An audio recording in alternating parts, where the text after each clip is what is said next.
This was sent to me to review, and we had some fun with it in the yard today.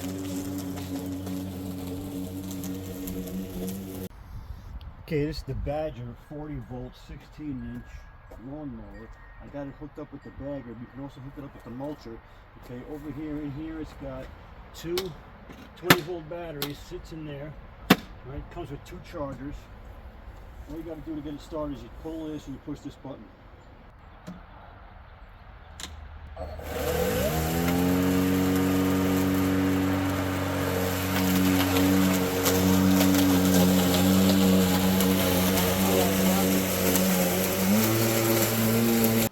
This thing is great for small yards. I'll tell you, it gets about a half hour worth of mowing time with the two batteries. The two batteries ends up doing two 20-volt batteries be 40 volts, and it lasts about a half hour. It takes about an hour and a half to 2 hours to charge the batteries.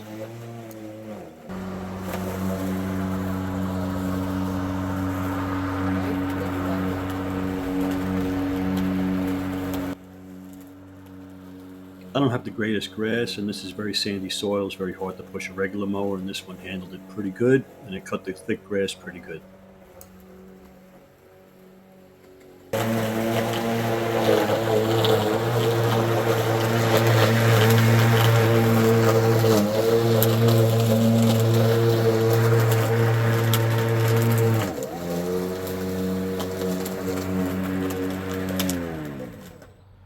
It is super light and easy to get around and very easy to store. It folds up pretty easy too.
You see me getting stuck. This is very sandy soil, there's ruts, and it's hard to push a regular mower. This one's doing pretty good.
bag comes off real easy, and you're able to dump your clippings pretty easily. Look at that, comes right off, slides right off, and then you can go ahead and dump it. And then here you go. This is the mulching attachment. Like it slides right in. I got to clear out some of these clippings that are in there, and then it slides right in. And I'm going to do the rest of the lawn with the mulcher.